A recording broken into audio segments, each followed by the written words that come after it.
Assalamualaikum warahmatullahi wabarakatuh. Selamat siang anak-anak ibu semua ya. Nah, hari ini sampai saatnya ini ya. Bagaimana di rumah? Sehat ya. Mudah-mudahan sehat selalu kita ya. Kita berdoa sama Tuhan sehat selalu ya. Nah, hari ini adalah pertemuan kita daringnya bab terakhir ya. Yaitu pewarisan sifat menurut hukum Mendel ya. Jadi nanti kita belajar persiapkan untuk bab yang terakhir ini. Oke, belajarnya ya, pewarisan sifat menurut hukum Mendel. Ya, perwaris sifat hukum Mendel ya. Jadi anak-anak lihat ini ya, Mendel itu adalah ahli genetika ya dalam proses persilangan ya, yang dimulai dari persilangan satu faktor pembeda ya. Jadi pewarisan sifat menurut hukum Mendel. Oke. Nah, KD-nya itu anak-anak lihat bisa KD 3.5 ya. Ini untuk semester ini yang terakhir ya, penerapan hukum Mendel itu. Kita harus paham ya, pewarisan sifat dari makhluk hidup itu berdasarkan hukum Mendel, karena ini adalah penyilang ya. Kemudian terapannya hukum Mendel itu kita dapat melakukan uji coba perhitungan persilangan makhluk hidup di bidang pertanian dan peternakan ya. Kita bisa coba, tetapi itu dalam jangka waktu yang lama ya. Kemudian indikatornya itu adalah kita memahami pewarisan sifat menurut hukum Mendel 1 dan 2, kemudian dapat menjelaskan penyimpangan hukum Mendel. Tujuannya seperti itu ya, anak-anak semua dapat menjelaskan hukum Mendel 1 dan 2, kemudian apa-apa saja penyimpangan yang terjadi pada hukum Mendel ya. Sebelum kita melanjutkan kan kita harus dulu tahu peta konsepnya ya. Jadi setiap kerja itu harus ada konsep ya. Jadi peta konsepnya seperti ini. Menurut hukum Mendel itu ada 4 hal yang dibicarakan ya. Yang pertama itu persilangan monohybrid, kemudian persilangan dihybrid, kemudian perkawinan respirok ya. Respirok itu dengan induknya, backcross kembali lagi ke seperti semula atau disilangkan dengan salah satu anaknya ya. Kemudian pola-pola hereditas ini pada hukum Mendel itu ada beberapa ya. Dalam hukum Mendel itu ada penyimpangannya ya. Yang pertama itu penyimpang semua hukum Mendel itu taugetan gen, pindah silang, gen letal, nanti kita bicarakan ya. Nah, nanti di dalam penyimpangan hukum Mendel itu ada banyak sekali ya. Interaksi gen, kriptomeri, epistasis, hipostasi dan sebagainya. Nanti Ibu contoh-contohkan persilangannya ya. Kemudian kalau gen letal itu ada yang domain letal, ada yang resesif letal. Letal itu artinya nanti menimbulkan kematian ya. Nah, ini kalau manusia itu ada beberapa kelainan bawaan, golongan darah juga, tapi ini tidak semua kita bahas. Untuk pertama ini itu yang kita bahas itu adalah monohybrid, dihybridisasi, dan kemudian penyimpangan hukum Mendel, perkawinan respirok ya. Untuk hereditas pada manusianya nanti kita pelajari pada pertemuan semester kedua ya. Jadi pola-pola hereditasnya ada ya, tapi hereditas pada manusianya nanti ya. Oke, kita lanjutkan. Nah, inilah pewarisan sifat menurut hukum Mendel ya. Jadi Mendel itu membuat suatu penelitian, itu mengambil sampelnya itu adalah kacang kapri ya. Anak-anak ibu kan tahu semua ya kacang kapri, kalau belanja tuh ada kacang kapri ya. Kenapa kacang kapri ini diambil sebagai persilangan? Karena dia itu mempunyai sifat ciri yang sangat berbeda ya. Jadi nyata itu ya. Kemudian kromosomnya tidak begitu banyak ya, jadi mudah untuk dipersilangkan. Oke. Nah, kita lihat ya selanjutnya ya. Jadi pewarisan sifat itu sebelum kita menyilang itu kita harus tahu dulu istilah-istilahnya Ya, apa sih istilah-istilah dalam persilangan itu? Kalau hybrid artinya persilangan dengan faktor pembeda. Jadi ada yang berbeda, misalnya kuning dengan putih, tinggi dengan rendah. Nah, itu namanya hybrid ya, kita silakan. Jadi buah lebat, buah jarang ya, kemudian manis, masem ya itu. Kemudian yang dominan. Dominan itu dengan menggunakan simbol huruf besar ya. Misalnya halus tuh, H besar ya, K besar. Kalau halus kasar H kecil. Nah, itu namanya alelnya nanti ya. Kalau yang resesif itu tadi ya. Nah, misalnya H kecil. Jadi untuk menentukan simbol ya yang berpengaruh dan yang hilang gitu ya maksudnya. Intermediate itu interaksi. Misalnya merah disilang dengan putih jadinya pink. Nah, itu nanti dia simbolnya ada besar ada kecil gitu ya. Kemudian genotip. Genotip itu adalah sifat yang terselubung di dalam kita. Misalnya apa? Sifat penangis itu tersimpan ya. Nah, kalau fenotip yang nampak. Nah, jadi yang genotip itu misalnya manis tapi rasanya aja gitu ya. Nah, kemudian kalau nampak itu fenotip ya. Jadi morfologi bisa dilihat dengan panca indera gitu ya. Kalau homozigot itu ada homozigot dominan, ada homozigot resesif. Homozigot itu sama zigotnya sama, ya. Misalnya K besar itu homozigot, K kecil homozigot. Kalau K besar K kecil, M besar kecil itu namanya heterozigot. Paham ya?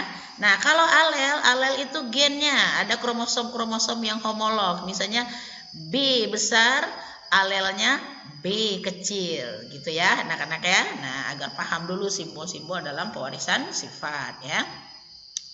Nah, kemudian hukum Mendel itu ada dua, hukum Mendel 1, hukum Mendel 2. Kalau hukum Mendel 1 kita menyilangkan dengan satu faktor pembeda ya. Kemudian pemisahan gen secara bebas ya. Kalau Mendel 2 pengelompokannya juga secara bebas tetapi dua faktor pembeda. Misalnya begini.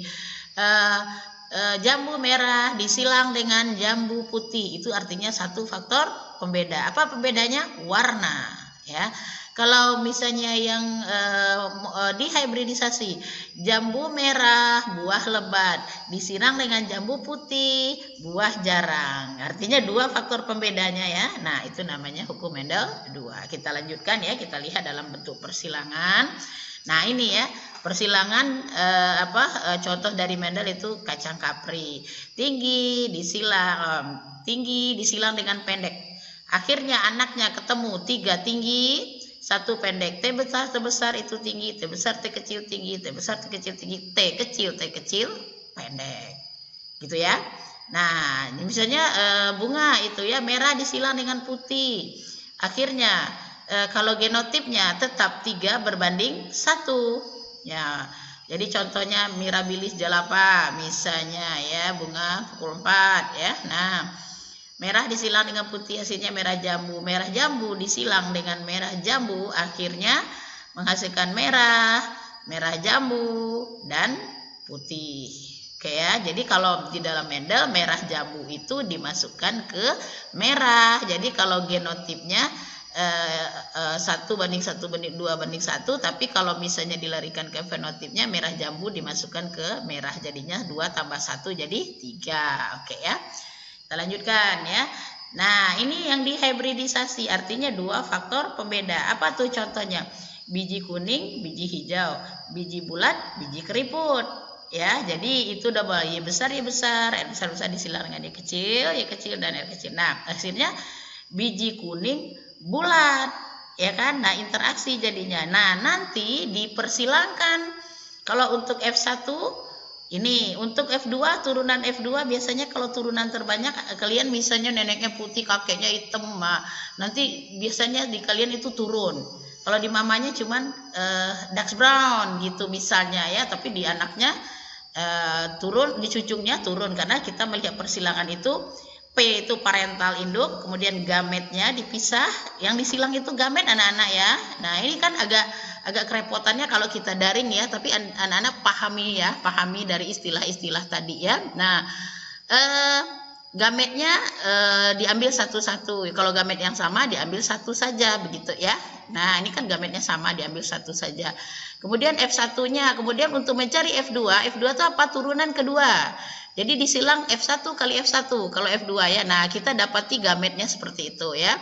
Jadi ada 4 gamet untuk induk betina, 4 gamet untuk induk jantan. Nah, nanti hasil anaknya 4, 4, 16. Ya. Nah, 16 itu 9-nya itu adalah seperti yang pertama asli, kemudian ada perubahan, kemudian ada keriput, ada dan seterusnya. Maka rasionya nanti perbandingannya adalah 9, 3, 3, 1 ya. Coba anak-anak lihat ya. Jadi ini dalam persilangannya nanti fenotipnya kalian nampak itu ya, ada merah, ada nih. Jadi perbandingan terakhirnya itu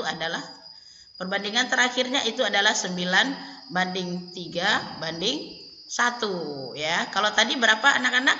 Kalau di hybrid tadi mono hybrid tadi 3 berbanding 1, genotipnya 1, 2, 1 ya. Kalau ini perbandingannya adalah 9, 3, 3, 1 ya. Jadi 9 per 6, 3 per 16, 3 per 16 jadi 116 kan semuanya ya rasio fenotipnya. Oke, kita lanjutkan ya. Nah, ini persilangan lagi ya. Yang ketiga tadi kan dihybridisasi. Sekarang kita lihat respirok. Apa sih maksudnya respirok itu? Nah, disilangkan ya. Jadi tanaman A diserbuki dengan tanaman A besar dan A kecil. Dia menyerbuk. Akhirnya tanaman A diserbuki oleh tanaman A. Maka persilangannya itu namanya adalah persilangan respirok ya. Jadi persilangan gamet jantan dan gamet betina bertukar sehingga keturunannya sama. Jadi A kecil ke A besar ke A kecil, tapi persilangan hasilnya sama, itu namanya respirok ya. Kita lanjut ya. Nah, ini kalau backcross atau test cross ya, itu mencari sifat tetua, artinya dia disilang dengan induknya atau bapaknya sendiri atau induknya sendiri. Biasanya pada hewan ya, nggak ada pada manusia ya backcross atau test cross ini. Misalnya kerbau, dia melahirkan anak jantan, ibunya nanti yang jantannya bisa mengawini si ibunya lagi gitu ya. Itu yang maksud backcross atau test cross ya. Jadi salah satu induknya ya. Jadi misalnya apa? Induknya H besar H kecil hitam disilang dengan si putih ya. Hitam disilang dengan putih artinya nanti ada dapat si hitam 1, dapatlah si putih 1 ya. Kemudian si hitam dengan si hitam hasilnya semuanya adalah si hitam ya. Jadi hitamnya ada heterozigot. Kemudian yang test cross itu disilang ya, test cross disilang dengan salah satu induknya, salah satu individu homozigot tapi induknya. Nah, hitam disilang dengan putih, akhirnya hitam interaksi hitam ya.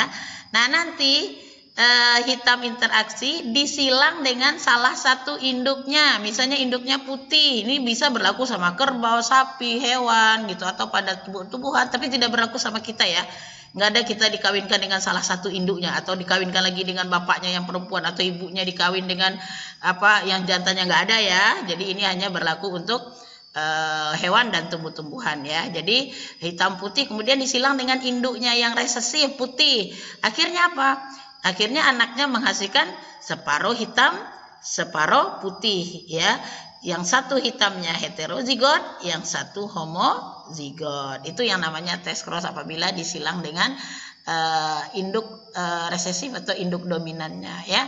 Kalau backcross dikembalikan lagi ya. Jadi dikembalikan misalnya dapat turunannya apa?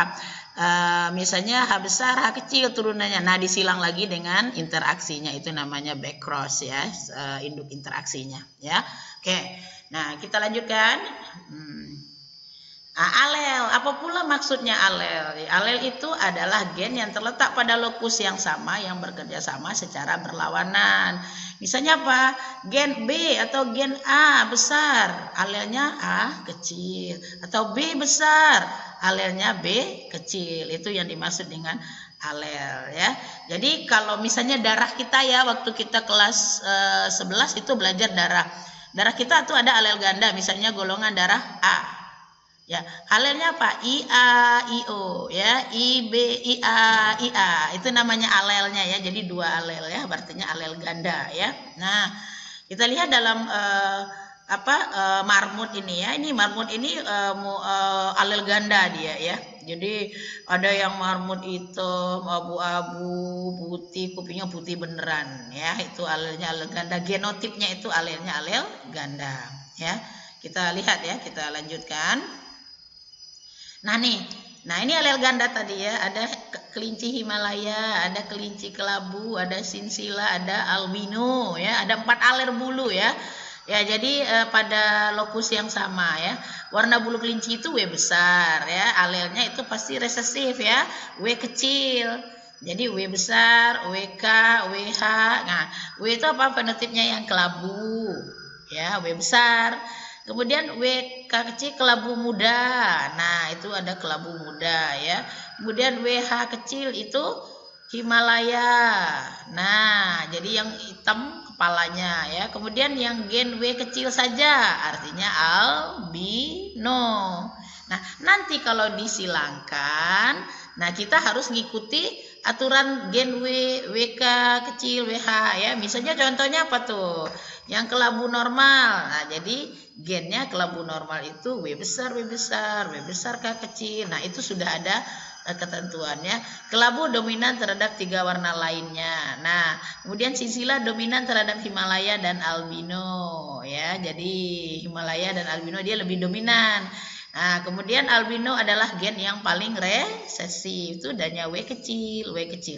Jadi ketentuan gametnya adalah kenapa dia punya alel ganda. Walaupun kelinci sama-sama kelinci gitu ya maksudnya ya.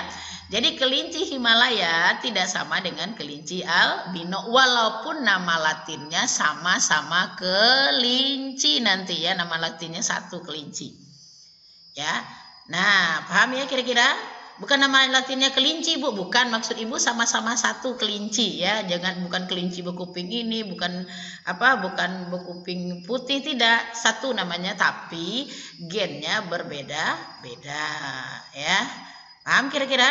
Jadi gen kelabu berbeda dengan gen Himalaya, berbeda dengan gen albino. Albino cuma W kecil, W kecil. Kalau kelabu normal, W besar bisa. Kelabu normal juga W besar, WK itu kelabu juga, W besar WH juga kelabu, gitulah maksudnya ya. Jadi dia punya alel ganda ya. Nah, ini ya. Contohnya nih ya, seekor kelinci sinsila heterozigot disilang dengan Himalaya. Nah, WK, WH, W disilang. Hasilnya ya. Nah, genotipnya apa? WK, W. Kalau mencari gen itu dipisah salah satu ya dari genotipnya. WH, W. Disilang. WK, WH. Akhirnya apa? WK sama WH apa berdasarkan ketentuan tadi? Oh, dia kelabu muda. WKW, oh kelabu muda juga. Seperti itu ya. Ada ketentuan kan tadi? WH, W, oh Himalaya. W kecil, oh hasilnya albino. Jadi hasilnya tidak bisa dipastikan mutlak seperti hukum Mendel. Ya, kenapa? Karena dia punya alel ganda. Kalau tadi hukum Mendel alelnya alel tunggal gitu ya. Paham kira-kira ya? Alel bebas tadi kan, alel tunggal ya. Kalau ini alel ganda tidak bisa, pasti ada kelainan-kelainan yang muncul ya. Nah, begitu juga nih tadi Ibu katakan pada golongan darah ya. Nah, ada golongan darah AB, artinya alel gandanya IA, IB. A itu double dia kan, itu alel ganda. O yang alel tunggal ya. Paham ya? Jadi gen A dominan terhadap O. Jadi golongan darahnya tetap A kan? Gen B dominan terhadap O, berarti B. Nah, jadi golongan darah orang tuh walaupun golongan darah B, berarti genotipnya ada kemungkinan IB, IO, ada kemungkinan IB, IB. Jadi makanya ada A positif, A negatif, B positif. Nah, seperti itu ya kira-kiranya. Jadi dia tidak punya alel yang sama. Oke. Nah, ini pola-pola hereditasnya penyimpangan hukum Mendel ya. Nah, Ibu lihat ya. Hukum Mendel itu tidak selalu sama ya. Jadi kadang-kadang menimbulkan perbedaan. Contohnya interaksi gen ya. Jadi setelah disilangkan walaupun genotipnya sama ya, tapi menghasilkan jengger ya, ayam yang berbeda. Ada belah, sampel, gerigi ya, biji ya, belah atau walnut ya, sumpel atau biji, bilah ya. Nah, seperti itu ya. Nah, ini adalah hasil dari penyimpangan hukum Mendel. Jadi nggak selalu sama hasilnya gitu ya setelah disilangkan ke empat anaknya. Oke. Nah, ini sebagai contoh ya. Ini ayam berjengger gerigi, berbiji disilang dengan berbiji. R besar, P kecil dengan R kecil, P besar. Sebenarnya disilangkan hasilnya apa itu? Hasilnya sumpel. Jadi kalau ayam gerigi silang dengan biji hasilnya sumpel. Ya, kalau sumpel disilang sumpel, nanti hasilnya di bawah nih ya, di tabel papan caturnya. Apa hasilnya? Ada sumpel, ada biji, dan ada belah ya. Jadi belah itu yang paling resesif, jadinya cuman belahnya satu. Tapi tetap aja muncul, padahal yang disilang kan gerigi sama biji, ya kan? Gerigi sama biji, ya disilang, hasilnya keturunan atau cucunya itu ada belah muncul. Ada belah dan ada sumpel, padahal yang disilang adalah gerigi dengan biji. Gitu anak-anak ya. Jadi ada penyimpangan. Oke. Nah, penyimpangan berikutnya itu namanya kriptomeri ya. Dicontohin itu silangan Linaria marokana ya. Nah, sudah disilang, itu disilang ya. Kemudian hasilnya merah disiram putih jadinya ungu. Harusnya merah disilang putih dijadinya apa? Pink kan? Nah, tapi munculnya ungu. Itu kenapa? Karena pengaruh dari faktor dominan faktor tertutupi dan menutupinya ya, kriptomeri ya. Jadi contohnya kalau ada dalam ujian Linaria marokana itu pasti dia kriptomeri. Sudah terbayang perbandingannya langsung 12:3:1 hasil anaknya. Hasil F2-nya ya. F2 ya, kita tetap lihatnya dari F2 karena F1 itu belum menjamin ya. Jadi kalau ibu Anda putih, bapaknya hitam, Anda itu bapaknya putih, ibunya putih, anaknya hitam, jangan dibilang anak tetangga ya atau anak go public ya. Nggak boleh. Nanti kalau udah begibah ya, bapaknya hitam, mamanya hitam, anaknya kok putih. Nggak boleh kita begibah karena di dalam genetika itu bisa saja keturunannya dari atoknya. Ya, atau dari kakeknya atau dari neneknya, karena kita melihat keturunan itu dari F2 yang paling banyak. Oke ya. Ini jadi kita belajar genetika nih mengurangi penggibahan. Ya. Paham ya? Kan ada itu kalau tetangga lagi, apalagi rumahnya dekat-dekat itu, si anu tuh hitam, emaknya hitam, anaknya kok putih. Jangan-jangan anak tetangga ya, anak go public ya. Jangan, nggak boleh ya, dalam ilmu genetika tuh canggih ya. Jadi ada kemungkinan keturunan dari neneknya atau kakeknya. Oke ya. Kita lihat lagi dulu ya. Yang ketiganya epistasis dan hipostasis. Ini ada gen yang tertutupi dan agen yang menutupi. Nah, jadi misalnya hitam dan kuning disilang, hasilnya hitam. Jadi kuningnya tertutup oleh hitam. Itu namanya epistasis ya, dan hipostasis ya. Jadi kalau ada epistasis, hipostasis, nanti perbandingannya juga seperti itu ya, 12:3:1. Oke ya, kita lanjutkan ya. Polimeri. Nah, kalau ibu berkata polimeri, Anda harus membayangkan perbandingannya 15:1. Ini karena sudah merupakan ketentuan ya, ketentuan dalam persilangannya ya. Jadi yang disilang itu gandum warna merah, tapi M1, M2 ya, banyak sekali gennya. Disilangkan ya. Kemudian dia menghasilkan warna merah ya, gandum berwarna merah disilang dengan berwarna putih, hasilnya merah semua. Harusnya hasilnya kan separuh ya, merah dan putih kan, hasilnya merah.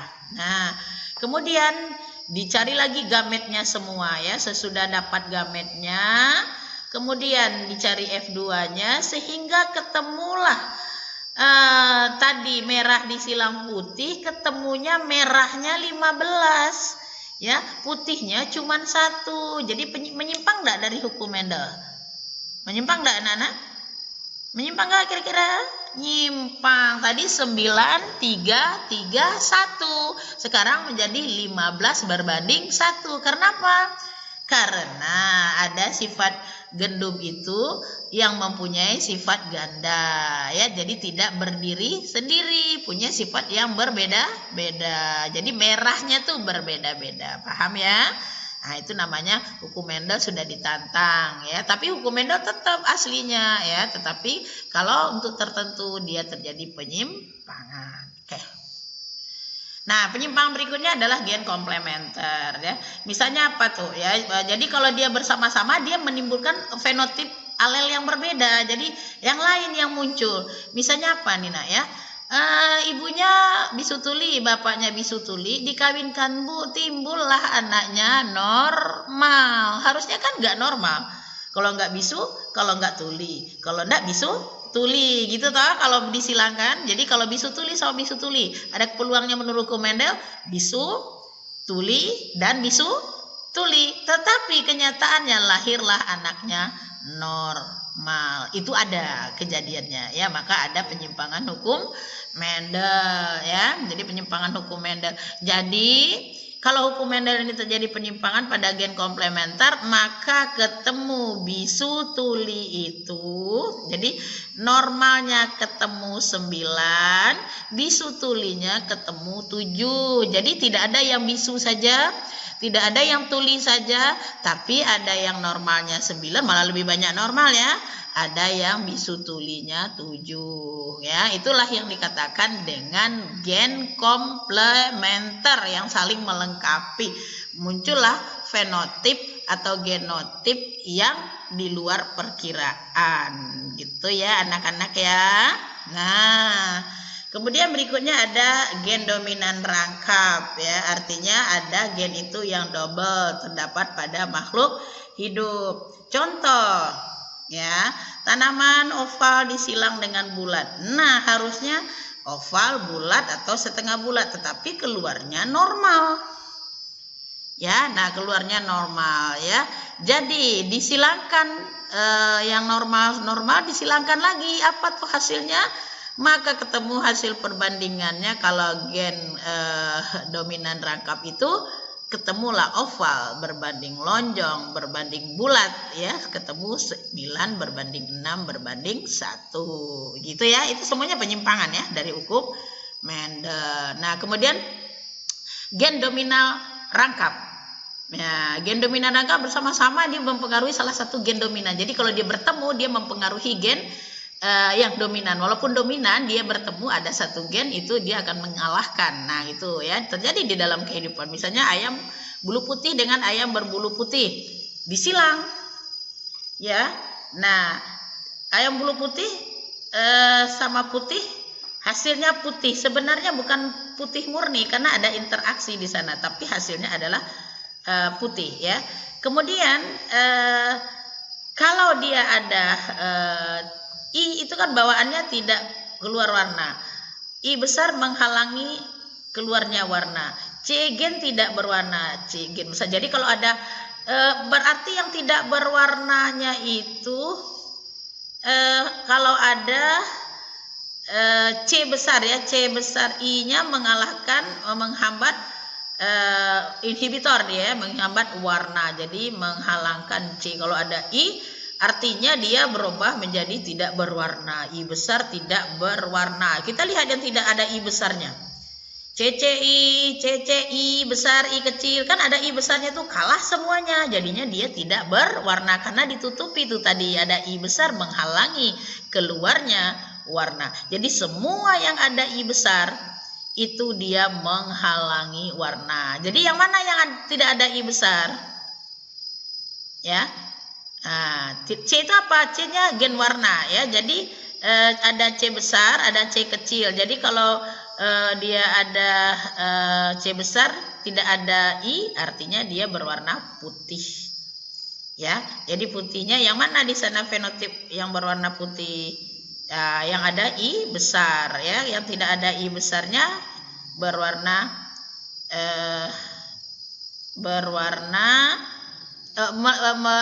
memiliki warna ya, maksudnya seperti itu, memiliki warna. Jadi yang berwarna itu CC II ya, itu berwarna ya. Nah, seperti itu ya.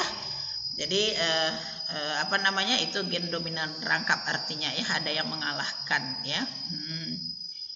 Kemudian tautan gen ya, jadi tautan gen itu nanti dia bakal merubah sifat ya. Contohnya lalat buah ya, sayap normal dengan sayap polos, sayap keriput dengan bergaris, nanti ada gennya yang mengalami perubahan ya. Kita lihat itu ada tautan ya, jadi tautan itu artinya dia bertemu ya. Kalau dia bertemu akan menghasilkan warna yang lain dari ketentuan Mendel. Sayap keriput, dada bergaris, dada polos, akhirnya timbullah sayap normal, dadanya polos ya. Padahal kan keriput ya, tapi disilangkan di duanya, di F2-nya akan timbul sayap normal dan dada keriput. Harusnya kan ini sayap normal, dada polos ya, dada polos ya. Jadi perbandingannya yang muncul bukannya ini ya, itu ya, perbandingannya yang muncul anaknya yang ada C besar S kecilnya tidak ada, atau C kecil S besar, yang ada yang dominan dan yang resesif aja. Jadi interaksinya habis. Paham ya kira-kira? Interaksinya habis. Ini monohybrid ya, interaksinya habis. Jadi perbandingannya 3:1. Ya, 3 yang apa namanya, yang sayap normal dada polos, kemudian ya, sayap normal dada keriput ya, keriput. Nah begitu ya. Nah itu untuk tautan gen. Nah kalau pindah silang artinya apa? Kalau terjadi pindah silang maka hukum Mendel tidak berlaku. Kenapa? Karena gennya sudah berubah. Jadi yang berlaku hukum Mendel itu kalau dia apa namanya, tidak berubah ya. Jadi kalau kromosom atau gennya sudah berubah, otomatis kan sifatnya pasti sudah mengalami suatu perubahan ya. Seperti ini ya, kalian lihat tuh, gen A mengalami pindah silang, dia A besar, jadi nanti pindah menjadi ada A kecilnya ya. Jadi harusnya A besar, B besar, A besar, B besar, jadi A besar, B besar, A besar, B kecil. Jadi kan pindah silang dia ya. Jadi itu tidak bakal menghasilkan perkawinan yang seperti hukum Mendel gitu. Kita lanjutkan ya. Kemudian ini contohnya tadi ya, contohnya pindah silang pada si lalat ya. Nanti silakan anak-anak baca sendiri. Nah ini determinasi ya, determinasi itu maksudnya tipe-tipe ya dari kromosom itu. Kalau lalat tipenya X dan Y tetap ya. Kalau lalat buah kromosom X-nya AX, kromosom Y-nya AY gitu ya. Jadi tetap pakai X, Y. Jadi 3A autosomnya, yang betinanya X, yang laki-lakinya X, Y tetap ya, disilangkan. Apa hasilnya? 3A ditambah lalat jantan, lalat betina, kromosom. Ini dilihat dari segi determinasi seksualnya ya untuk persilangan. Tadi kan kita ceritanya hanya autosom ya, sifat-sifat yang nampak. Kalau ini sifat gen. Nah, ini lalat buah betinanya kromosomnya itu adalah 3AA, 6 pasang ya. Nah, ada laki jantan, ada betina. Maka kalau digabungkan dia menghasilkan 3 pasang X, 3 pasang 2 lalat betina dan 2 lalat jantan. Paham ya kira-kira? Jadi penandanya masih tetap X dan Y. Nanti ada yang tidak X dan Y ya, kita lihat terus. Nah ini kalau manusia X dan Y juga ya, ayah dan ibu. Kalau disilangkan dia menghasilkan tipe kromosom manusia, ini yang normal ya. Tapi kalau nanti dia gagal berpisah maka terjadilah kelainan. Nanti di bab berikut ya, di semester 2 kita lanjutkan ya. Ada penyimpangan kromosom, jadi lelaki super, betina super, sindrom Down, sindrom Klinefelter nanti ya. Kalau ini yang normal ya, apabila si ibu disilangkan dengan si bapak hasilnya anaknya seperti ini tetap ya. Kalau perempuan hasilnya 44 tambah XX, kalau laki-laki 44 tambah XY. Jadi kromosom kita semua adalah 46 ya. Kalau dijumlahkan 44 tambah 2 XY kan 2, jadi 46 semuanya ya kan, autosom tambah gonosomnya. Nah ini kalau gamet yang di kanan itu gamet laki-laki apa? XY. Jadi ada satu spermanya X, ada satu spermanya Y. Anak-anak ya jangan Y semua dikatakan ya, karena kromosom orang laki-laki itu genotip laki-laki itu XY. Jadi kromosom yang ada di tubuhnya ada dua, ada X, ada Y ya. Kalau perempuan X dua-duanya. Nah, kalau dia dikawinkan kan gamet yang kawin ya, gamet jantan. Maka peluang anaknya adalah XX XY ya. Jadi XX XY. Nah, seperti itu ya. Jadi ada dua jantan, dua betina ya. Jadi cuman di dalam teorinya nanti kenapa perempuan lebih banyak dari laki-laki, karena dia sperma itu ada yang berekor pendek, ada yang ekornya yang panjang ya. Jadi yang sering sampai itu adalah yang berekor pendek, yaitu kromosom X ya. Jadi maka ada peluang wanita itu lebih banyak daripada pria ya. Oke. Nah, ini kata ibu ya, ini tipe XO. Belalang pakai bukan XY dia ya, tipe XO. Coba anak-anak lihat ya. Jadi misalnya pada belalang ya, kalau yang betinanya XX, kalau yang jantannya XO. Paham ya? Jadi 22 ditambah XO, 22 ditambah XX. Paham? Ya. Nah, kemudian kalau untuk ayam, enggak XY, di ayam jantan dan ayam betina, enggak sama kayak kita XXXY ya, tetapi ZW. Untuk yang betinanya ZW, untuk yang jantannya ZZ. Terbalik ya? Terbalik ya. Jadi untuk yang betinanya ZW, untuk yang jantannya ZZ. Ya. Nah, kalau untuk lebah lain lagi istimewanya, dia punya kromosom tipe haploid dan diploid. Jadi anak-anak ibu tersayang, tidak ada lebah jantan, lebah betina. Yang ada karena dia partenogenesis. Yang ada hanya lebah pekerja dan lebah madu. Paham? Ngerti ya kira-kira kenapa nggak ada yang jantan? Nggak ada yang mau bakal bertelur. Yang bertelur dan beranak itu adalah ratunya lebah. Yang mana bu ratunya lebah? Yang punya kromosom diploid. Yang haploid untuk lebah pekerja, dia hanya tugasnya mencari makanan. Karena dia partenogenesis. Jangan sampai tidak tahu ya kalau ditanya kenapa lebah itu yang beranak hanya lebah ratunya. Oke. Nah, nanti cari lagi literasinya ya. Jadi itu menarik sekali. Oke, kita lanjutkan. Nah, tautan silang ya, sama ya tadi ya, tautan seksual ya. Jadi gamet jantan ditemu dengan gamet betina, akhirnya hasilnya genotipnya berbaur ya. Kemudian tautan seks pada manusia itu bisa pada misalnya buta warna ya. Ini kita lanjutkan secara secara cepat aja ya, karena nanti kita bahasnya di semester genap ya. Ini buta warna ya. Nah, ini sudah masuk hereditas pada manusia ya. Nah, kemudian ada hemofilia ya. Ini ibu hanya selintas saja ibu lihatkan ya. Ini pengaruh dari adanya persilangan ya, adanya terdapat penyakit turunan. Nanti babnya sendiri, kita KD-nya sendiri belajar sifat turunan anadonsia. Misalnya apa tuh? Oh, giginya putih semua. Sindrom lesan ya. Kemudian urinnya nggak jelas ya. Kemudian hidrosefalus dan lain-lain ya. Nah, seperti itu ya. Itu nanti kita pelajari pada bab sendiri ya. Besok ibu hanya menggambarkan ya beberapa ayamnya, tautan nih. Kemudian kalau gen letalnya sama ya sebenarnya hereditas ya. Gen letal itu apa? Kalau dia bertemu satu gen yang tidak diinginkan, maka dia akan letal atau mati. Misalnya kalau tumbuh-tumbuhan gennya misalnya A kecil albino, maka dia letal. Kenapa bu letal? Karena tidak punya klorofil. Kalau tidak punya klorofil otomatis mati ya. Nanti ini ada ayam creeper. Creeper itu maksudnya nggak punya ceker. Ayam kalau nggak punya ceker dia mati sendiri nanti ya. Tikus kalau warna kuning dia mati sendiri gitu ya.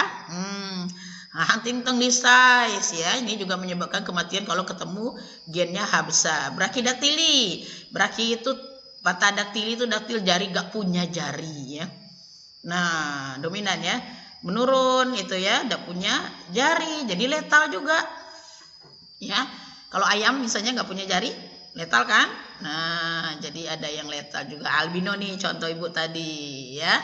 Nah, jari-jari kaki yang berdekatan itu sindaktili, jadi bertemu kayak selaput ya. Jadi banyak sekali ya kelainan-kelainan tuh, nanti kita bahas satu-satu. Buta warna, hemofilia, anemia sel sabit atau single cell anemia. Ibu nih penderita ini ya, bukan penderita, pembawa carrier ya. Enggak perlu ditutupi, memang itu adalah bawaan genetik. Bu, bisa diturunkan nggak Bu? Iya, pasti ada yang diturunkan kalau memang Tuhan menurunkannya ya. Jadi singkel itu artinya darah HB. Jadi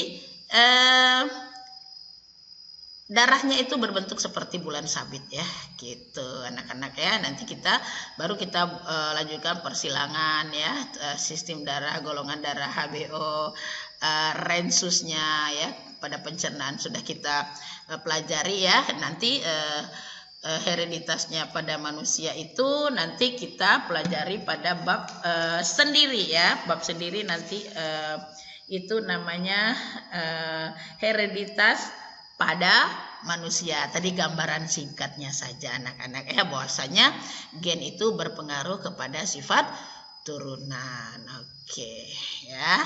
Jadi itu yang terakhir untuk semester ini.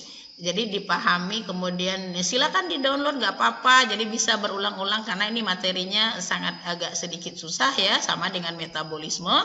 Jadi kalian harus membacanya berulang-ulang ya. Untuk mendapatkan ilmu tidak ada paksaan ya, tergantung diri sendiri ya. Jadi kalau mau belajar, kalau mau mendapatkan ilmu berbagai macam cara, jangan libur belajar di rumah dibawa untuk tidur ya. Itu banyak Ibu lihat ya, terbukti dari mana?